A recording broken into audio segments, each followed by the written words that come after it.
You have created tracks with a lot of great rappers and musicians. Yeah. Who were some of your favorites? The songs actually were never released, but I did quite a few songs with the king of pop, Michael Jackson. Michael Jackson. You know what I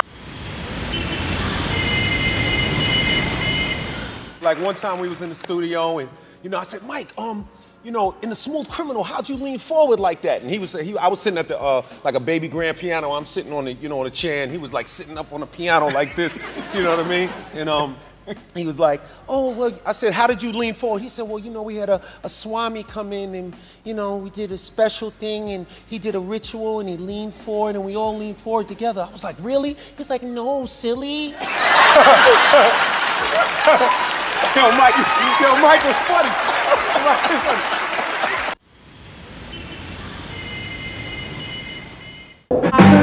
If LL Cool J tells you he's bad, you have to admit his claim has more credibility than Michael Jackson's. So what does he make of the reclusive superstar? I can understand Michael Jackson. I like Michael Jackson a lot. I have a lot of respect for him.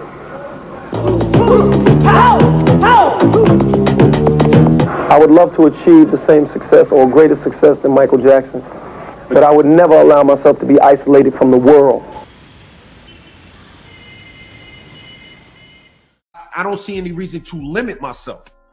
That's some good advice I got from Michael Jackson one time when we was on a plane and we was flying. We was on a private plane. It was crazy. It was Michael Jackson. It was Michael Milken and Quincy Jones. And Michael Jackson was like, and I'm sitting there and we flying and I'm just sitting there like, yo, I'm on a plane with Mike and I'm bugging out. You know what I'm saying? It's like, I'm really like tripping and I'm looking at him.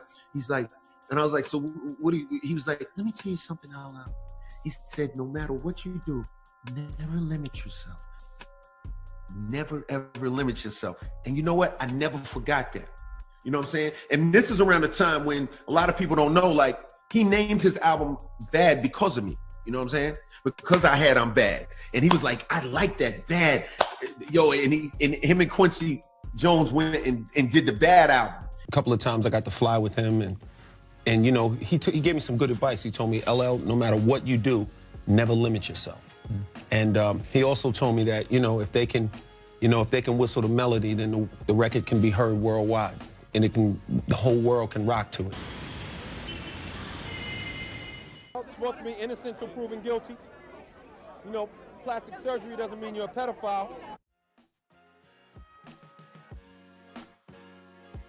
Collaborating with him was incredible because before we did anything, he would sit there and play a lot of music for me. So he's playing the music, he's dancing around the studio, it's just me and him. It was amazing just watching him, how much passion he had for the music, how excited he was about the projects. I mean, he really was excited about what he was doing. I mean, there was a lot of passion, there was a lot of energy. It was just amazing, it was deep.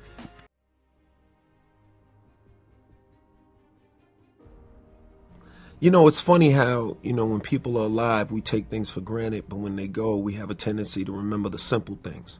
He was a really good guy, you know what I'm saying? Was, very humble, I mean, he had attained a level of success that we could only dream of, and he was so humble and, just a really good guy, and taught more lessons through actions than even verbal messages, you know what I'm saying? He was just a really good guy, You could feel the authenticity and the humility. I think Mike was aware of his power. I think Mike was aware of the place that he held within,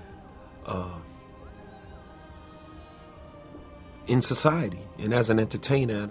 I mean, he was so big that he literally had to speak in a whisper to make people comfortable. I mean, that's pretty big. One thing Mike did help me realize and make me realize is how much art affects people,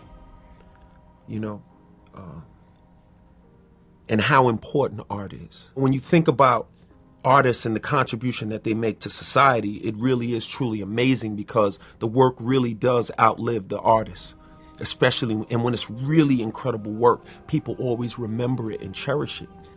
Thriller was absolutely his Mona Lisa. I hope people remember him as a guy who shared his gifts and talents, and through sharing his gifts and talents, he was rewarded with more gifts and then shared those gifts. I think The answer to everything that happened in Mike's life is his legacy. And his legacy and the feeling that he's left the world with is joy, love, happiness, peace, friendship, unity, people coming together, people feeling healed, people rallying around this one human being's soul and how it affected and touched so many. Every great painting, if you put it under a microscope, probably has a few little nicks and scratches. Doesn't mean it's not a masterpiece.